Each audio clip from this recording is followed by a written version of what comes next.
नमस्कार मंडळी. ठरलं तर मगचा आजचा म्हणजे 6 नोव्हेंबरचा भाग तुम्ही पाहत आहात. इथे पहिल्या सीनमध्ये चैतन्य आणि अर्जुन दोघेही स्टडीमध्ये बसलेले असतात आणि हॉलमध्ये पुन्हा जे कल्पना आणि प्रताप यांना म्हणत असतात की अस्मिता अगदी चिडल्यासारखी वाटत होती, पण आतून अगदी तिला बरं वाटत होतं. त्यावर कल्पनाताई तिला म्हणतात, हो ना, ती आता आई होणार आहे, पण तिच्यातला पोरकटपणा काही जात नाही. त्यावर प्रताप सुभेदार म्हणतात, हो ना, आता तिला बाळ झाल्यावर आपल्याला 2-2 बाळं सांभाळावी लागणार, असे म्हणून सगळेजण हसतात. आणि आता इकडे अर्जुन चैतन्याला म्हणत असतो, तू सायलीचा चेहरा बघितलास का? नाही म्हणजे सचिन आल्यावर आपण किती उत्साहात आणि आनंदात होतो, पण ती शांत आणि नॉर्मल होती. त्यावर चैतन्य म्हणतो, सचिनला ती पहिल्यांदाच भेटते ना, मग इतकं तर होणारच. मग त्यावर अर्जुन म्हणतो, नाही, मला वाटतं तिच्या डोक्यात अजून तेच सुरू आहे. त्यावर चैतन्य म्हणतो, तेच म्हणजे? तेच अर्जुन म्हणतो, तेच म्हणजे जे आधी माझ्या डोक्यात होतं. किती लोखंडी आहेत ते तिचे आई बाबा नाहीत असं तिला वाटतंय. त्यावर चैतन्य म्हणतो, अरे तिला DNA रिपोर्ट दाखवले नाहीस का? तर अर्जुन म्हणतो, दाखवले ना, पण तिचं म्हणणं आहे की ते रिपोर्ट चुकीचे आहेत, सायन्स चुकीचं आहे, मी चुकीचं आहे. हे ऐकून चैतन्य थोडा शांत होतो आणि विचार करतो. तर अर्जुन त्याला विचारतो की तुला काय झालं आता, तू का शांत आहेस? त्यावर चैतन्य म्हणतो की एक बोलू का? हे बघ, ते लोखंडे काकांना मी फारसं ओळखत नाही. मी फक्त त्यांना येता जाता 2-4 वेळेस बघितलं आहे, पण त्यांच्याकडे बघितलं ना की असं वाटतं सायली वहिनी त्यांच्या पोटी नक्कीच जन्मलेली नसेल. DNA रिपोर्टमध्ये नक्कीच काहीतरी गडबड झाली असणार. त्यामुळे अर्जुनने थोडासा वैतागतो आणि चैतन्याला म्हणतो, वाटलंच मला, तू तुझ्या वहिनीचीच बाजू घेणार हे मला आधीच कळायला हवं होतं. तिला जे वाटतं ना ते नॉनसेन्स जरी असलं ना तरी तुला तेच बरोबर वाटतं. नाही, बरोबर आहे, म्हणजे ना मी भावनाशून्य, अक्कलशून्य आणि मूर्ख आहे. त्यावर चैतन्य खूप हसतो आणि त्याला म्हणतो, अर्जुन, अरे काय एवढे मोठे मराठीत वाक्य, 3 अस्खलित मराठी वाक्य तू बोलतोय, क्या बात है. सायली वहिनीने पूर्णपणे तुला बदलून टाकलंय आणि तरीसुद्धा गाढवा, तुला तिच्यावर विश्वास नाहीये. तू खरंच मूर्ख आहेस, भावनाशून्य आहेस आणि अक्कलशून्य आहेस. इकडे सायली दाराजवळ उभी असते तेव्हा तो लोखंडे बाहेरून येतो आणि सायली त्याला म्हणते, बाबा, अहो केव्हाची वाट बघते तुमची. त्यावर लोखंडे म्हणतो, अगं मी वसुलीसाठी गेलो होतो, लोकांना पैसे द्यायचेच नसतात, ते खूप चिकट आहे. त्यावर सायली म्हणते, हो सगळं सांगितलं मला आईने ते, पण बाबा चला ना जरा माझ्या खोलीत येता का, आपण गप्पा मारूयात. त्यावर लोखंडे म्हणतो, गप्पा आणि आता नको गं, थोडा दमलोय. असं कर ना बेटा, तूच थोड्या वेळाने माझ्या खोलीत ये, मग आपण खूप गप्पा मारू. त्यावर सायली म्हणते, बाबा असं काय करताय, चला ना माझ्या खोलीत. ते बघा तुमचा जावई तिकडे स्टडीमध्ये बसलाय, काम करतोय आणि मला इथे एकटीला खूप बोर होतोय, खूप कंटाळा आलाय. म्हटलं तुमच्यासोबत थोड्या गप्पा मारल्या की मलाही बरं वाटेल, चला ना. मग लोखंडे म्हणतो, बरं ठीक आहे, चल मग आपण गप्पा मारू. मग ते दोघेही सायलीच्या रूमकडे जातात. सायली हॉलमध्ये ठेवलेले ते 2 लाल गठुडे घेते आणि त्याच्या मग तीही रूममध्ये जाते. आता रूममध्ये गेल्यावर सायली लोखंडेला म्हणते, बाबा बघा ना या गाठोड्यातल्या काही वस्तू, काही आठवलं तर तुम्ही मला बघून सांगाल का? त्यावर लोखंडे त्या गाठोड्याकडे संशयाने बघत असतो आणि म्हणतो की सायली बेटा, हे विचारायला तू मला वरती बोलवलंस का? त्यावर सायली म्हणते, बाबा अहो असं काय करताय, ह्या माझ्या लहानपणीच्या वस्तू आहेत ना, म्हटलं तुम्हाला एकदा दाखवून पाहावं. त्यावर लोखंडे म्हणतो की नाही गं, आता इतक्या वर्षापूर्वीचं काही आठवणार नाही मला, पण हां एक आठवतंय की सायली, सोनाली तुझी ना थोरली बहीण, ती 14 वर्षाची होती आणि तू धाकटी 7 वर्षाची होती. सगळ्या पुरी मिळून घरात नुसता गोंधळ करायच्या आणि तुम्ही दोघी तर एकमेकीवर नुसतं करवत धावायच्या. मी तर त्यावेळेस 7 वर्षाची होते ना. त्यावर लोखंडे म्हणतो, हां तुझ्या ना 7व्या वाढदिवसाला आपण पाणीपुरी खाल्ली होती. तुझा वाढदिवस पाणीपुरी खाऊन साजरा केला होता आणि त्यानंतर तू हरवलीस गं, फक्त तुझ्या ना आठवणीच राहिल्या गं आमच्यापाशी. त्यावर सायली मनातच म्हणते, आई तर म्हणते की मी हरवले तेव्हा 5 वर्षाची होते, बाबासुद्धा मागे एकदा असंच म्हणाले होते, मग आता हे असं का सांगतायत की मी 7 वर्षाची होते? आणि नंतर सायली लोखंडेला म्हणते की बाबा या सगळ्या वस्तू जरा नीट बघा ना, काही आठवलं तर तुम्हाला. हा फ्रॉक बघता का, हा फ्रॉक बघा ना, आमची सगळी कपडे तुम्ही शिवत असाल ना. त्यावर लोखंडे तो फ्रॉक हातात घेतो आणि त्याकडे बघत म्हणतो, हा फ्रॉक, हा मी कसा विसरीन, मी शिवलाय तो. तू हा फ्रॉक घातलास तेव्हा अख्ख्या गल्लीत मिरून आली होतीस. त्यावर सायली संशयाने बघते आणि मग बोलते, पण हा फ्रॉक तर, मनातल्या मनातच सायली म्हणते, पण हा फ्रॉक तर तन्वीच्या गाठोड्यातला आहे. मग हे असं काय म्हणतायत की हा फ्रॉक यांनी शिवलाय आणि लोखंडेला म्हणते की बाबा आणखीन काय काय आठवतंय का बघा ना प्लीज. त्यावर लोखंडे लगेचच उठायला बघतो आणि म्हणतो नाही का आता नाही काही आठवत नाही, एवढं सगळं सांगितलं ना, आता ना खूप डोकं दुखायला लागलं आहे, मी जातो हां, माझ्या खोलीत जाऊन पडतो. असं म्हणून तो लोखंडे तिथून निघून जातो. मग नंतर सायली एकटीच तिथं बेडवर असते आणि विचार करते की आई आणि बाबा असं वेगळं वेगळं का सांगतायत. आता यापुढे काय करायचं, मी कोणाला विचारू आणि पुढे काय करू, हे सांगणारे एकच व्यक्ती आहे, पण ते तरी मला नीट सांगतील का. असं म्हणून ती ते गाठोडे कपाटात ठेवते आणि खाली निघून येते. सायली आता हॉलमध्ये येते आणि स्टडीकडे पाहते आणि स्टडीमध्ये जाते आणि तिथे पाहते तर अर्जुन आणि चैतन्याने कॉफी पिलेली असते. त्यावेळेस सायली म्हणते की चैतन्य भाऊजी कॉफी पिऊन झाली ना तुमची, तर मी मग घेऊन जाऊ का. चैतन्य म्हणतो हो हो झाली ना, तुम्ही घेऊन जाऊ शकता.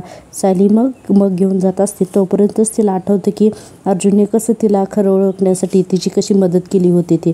मग सायली मागे वळते आणि चैतन्याला म्हणते चैतन्य भाऊजी मला ना जरा विचारायचं आहे की जर का गोरे आणि चौगुले यांच्याशी तुम्ही बोलला आणि जर त्यांनी त्याच प्रश्नांची वेगवेगळी उत्तरे दिली तर तुम्हाला कळेल ना की ते खोटं बोलत आहेत आणि मग हे तर सिद्धच होईल. मग तुम्ही काय कराल. चैतन्य इतका गोंधळतो, इतका बावरतो की त्याला आता काय बोलावं हे कळतच नाही.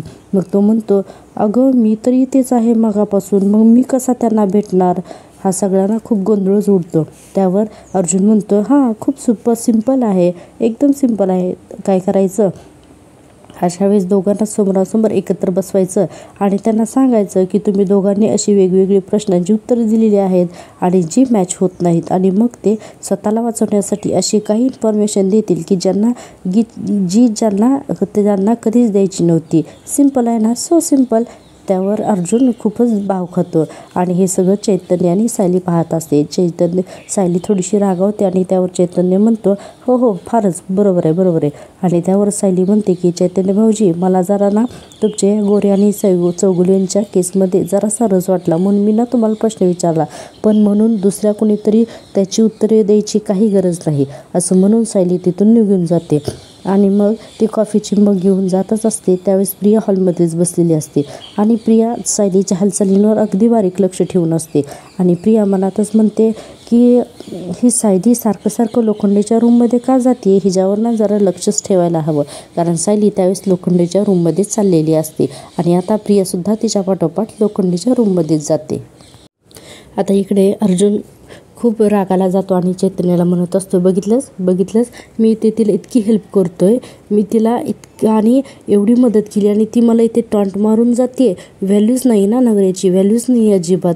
त्यावर चैतन्य असं म्हणतो की ॲडव्होकेट अर्जुन सुभेदार असं म्हणतात ना की शहाण्या माणसाने नवरा बायकोच्या भांडणात अजिबात पडू नये आणि हे तो हात जोडून म्हणतो आणि मी तर ना खूप शहाणा आहे, त्यामुळे ना तुम्ही तुमची भांडणे सॉल्व्ह करा. असं म्हणून चैतन्य तिथून निघून जातो.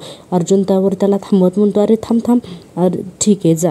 अर्जुन चिडून म्हणतो जा तू सुद्धा ना वहिनीसोबत जाशील ना, जा जिथे वहिनी तिथे चैतन्य. असं म्हणून आपण आता इथे दुसरा सीन पाहतोय.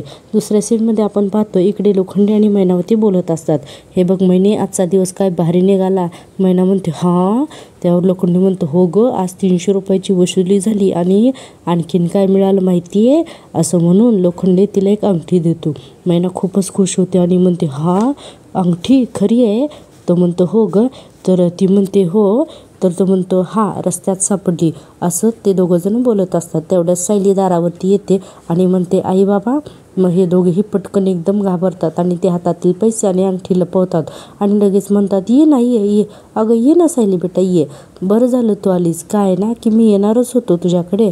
आपल्या जरा गप्पा पूर्ण झाल्याच नाही आहेत ना, ते राहूनच गेल्या बघ.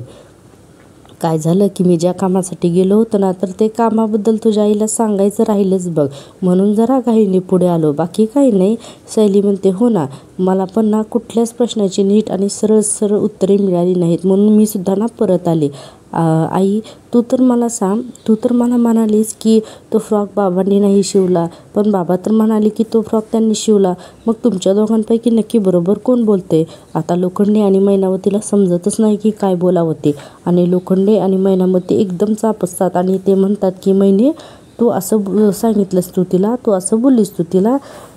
त्यावर मैना घाबरते, गोंधळून म्हणते काय आठवत नाही आपल्याला पोरींचे सगळे कपडे? अगं मी शिवायचो ना. मैना म्हणते हो हो हो बरोबर की. आता कसं आठेल? किती वर्ष झाली आता ह्या सगळ्या गोष्टीला? सायली पटकन म्हणते किती वर्ष? नेमकी किती वर्ष झालीत? बाबा म्हणाले की मी हरवले तेव्हा माझा 7वा वाढदिवस झाला होता, आणि तू म्हणतेस की मी हरवले तेव्हा 5 वर्षाची असेल. मी 5 वर्षाचा असताना हरवलीस, नक्की काय? त्यावर लोखंडी अगदी चाचपडत बोलत असतो. तो म्हणतो की 7वा असं बोलायचं होतं गं.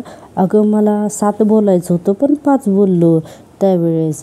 सायली बेटा कसं आहेस की जसजसे केस म्हणजे पांढरे होत आहेत तसतसे मेंदूंना ना गोष्टी कमी ध्यानात ठेवायला लागलाय. त्यावर मैनावती म्हणते अहो विसरण्याच्या बाबतीत तर माझं पण असंच व्हायला लागले. विसरण्याच्या बाबतीत तर मी तुमच्या पण पुढे जायला लागली. हां आलं का लक्षात तुझ्या हे? असा लोखंडी म्हणतो त्याच्याकडे बघून रागातच. तर मैना हो हो म्हणते. मग हे सगळं सायली पाहतच असते. त्यावेळेस सायली म्हणते पण तुम्ही दोघेही मला प्रत्येकच गोष्टीत वेगवेगळी उत्तरे देता. मग मला नक्की कसं कळणार की माझ्या लहानपणी माझ्या बाबतीत नक्की काय झालं होतं ते तुम्ही म्हणता ना की मी लहानपणी खूप हुशार होते, खरं आहे ना? मग त्यावेळेस ते दोघंही मानवलं हो हो हो म्हणून. पण मग मी तर ही गर्दी तुमचा हात सोडून गेले आणि परत आलीच नाही, आणि मी गेल्यापासून तुम्ही मला शोधण्याचा प्रयत्न केला नाही, हे असं कसं काय? त्यावेळेस मैनावती आणि लोखंडे दोघेही घाबरतात आणि गोंधळून आता काय बोलावं हे याचा त्यांना प्रश्न पडतो. त्यावर मैना म्हणते असं काय बोलतेस गं सायली? तुला कोणी सांगितलं आम्ही तुला शोधण्याचा प्रयत्न केला नाहीस म्हणून? अगं मुळात तू हरवली तेव्हा तू आमच्यासोबतच नव्हतीस. हे सगळं ऐकून सायलीला खूप आश्चर्य होतं आणि सायली म्हणते म्हणजे? त्यावर लोखंडे म्हणतो की बघितलंस का मैने, बघितलंस? तिला आपल्यावर विश्वासच नाही आहे. प्रश्न विचारते म्हणजे म्हणून तिला आपल्यावर विश्वासच नाही आहे गं. अगं असे आईबाप, अगं आम्ही काय तुला असे तसे आईबाप वाटलो की काय? अगं तू हरवलीस तेव्हा तू आमच्या घरातच नव्हतीस. जर तू आमच्या घरात असशील तर तुला आम्ही आमच्या नजरेसमोर हरवून दिलं नसतं. हरवण्याची तर गोष्टच सोड.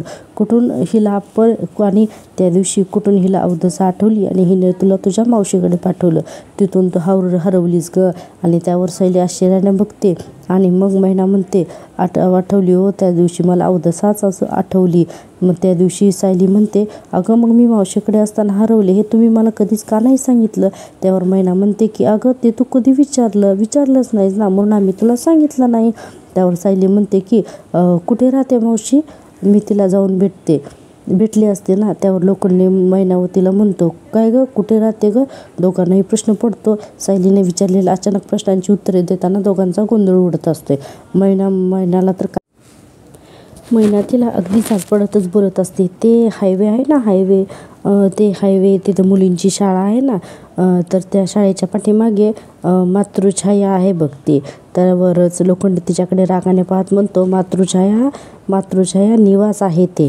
मग त्यावेळेस मैना त्याच्याकडे पाहत म्हणते की हो हो मातृछाया चाळ आहे आणि तिथेच तुझी मावशी राहते. त्यावर सायली म्हणते मावशीचं नाव पत्ता अगदी नीट लिहून दे हं मला आई, आणि मोबाईल नंबर पण देशील ना? त्यावर मैना म्हणते हो हो देते. मग लोखंडे म्हणतो आहे ना सगळं, दे मग आता तिला.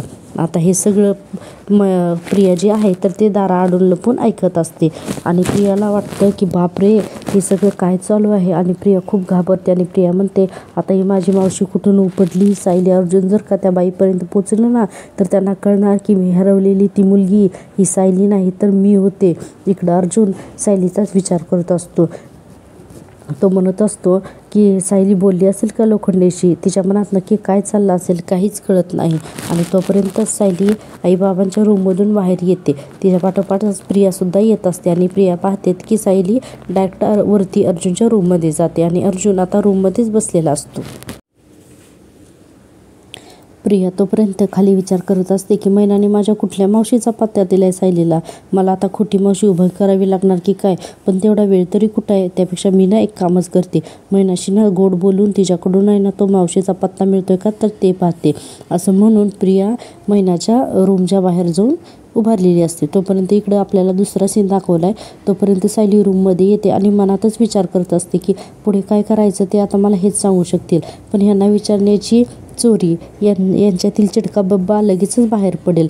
आता तर चैतन्य भाऊजी पण घरात नाही आहेत. मग माझ्या मनातलं कसं यांच्यापर्यंत पोचवू मला तर काहीच कळत नाही आहे. तोपर्यंत आता इकडे आपल्याला दुसरा सीन दाखवला. इकडे प्रिया मैनाच्या खोलीबाहेर उभे राहून त्या दोघांचं बोलणं ऐकत असते. लोखंडे आणि मैनावती एकमेकांशी बोलत असतात.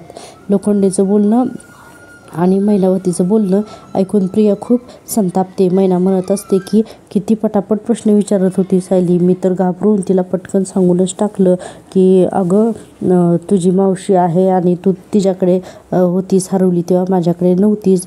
आणि त्यावेळेसच लोखंडे म्हणतो की अगं तू कुठं गडबडलीस, तू तर खचाखच खोटा पत्ता सांगितला. मैना म्हणते अहो हे सगळं जर तिला कळलं तर पुढे काय होणार. त्यावर लोखंडे म्हणतो अगं पुढं बघू ग, पुढं काय करायचं ते. आता हे सगळं बोलणं प्रिया ऐकत असते. तर त्यावेळेसच प्रिया म्हणते की बापरे हे सगळं किती अवघड आहे. मावशी खोटी, पत्ता खोटा, या थापाड्या राजाराणीने तर माझा अजूनच प्रॉब्लेम करून ठेवला आहे. अर्जुन आणि सायलीला आहे जर का हे सापडले तर माझा अजूनच प्रॉब्लेम होईल. तर हे अर्जुन आणि सायली आणखीनच खोलात शिरतील आणि मग ते माझ्यापर्यंत पोचतील. नाही आता तर ना या दोघांना मला थांबवायलाच हवं. आता इकडे रूममध्ये सायली सारखा फोन कानाला लावते आणि म्हणत असते की आईने दिलेला मावशीचा नंबर लागतच नाही आहे. परत एकदा लावून पाहते आणि असंच फेऱ्या मारत असते. इकडे प्रिया खूप घाबरलेली असते आणि म्हणत असते काय कटकट आहे. DNA रिपोर्ट मिळाल्यावर सुद्धा ही सायली गप्पच बसत नाही आहे. मला आता सायलीला अडवायलाच हवं. आणि इथेच हा एपिसोड संपतो आणि पुढच्या भागामध्ये अर्जुन आणि सायली त्या चाळीमध्ये तो मावशीचा पत्ता शोधायला जातात. ते आता आपण पुढच्या भागात पाहणार आहोत. प्रेक्षकांनो जर का तुम्हाला मी दिलेला रिव्ह्यू आवडत असेल तर प्लीज चॅनलला लाईक करा आणि सबस्क्राईब करा. माझा हा पहिलाच यूट्यूब चॅनल आहे. प्लीज तुमच्या सगळ्यांच्या सपोर्टची आवश्यकता आहे. अशाच नवीन दररोज रिव्ह्यूसाठी माझ्या चॅनलला नक्की सबस्क्राईब करा. Thank you so much.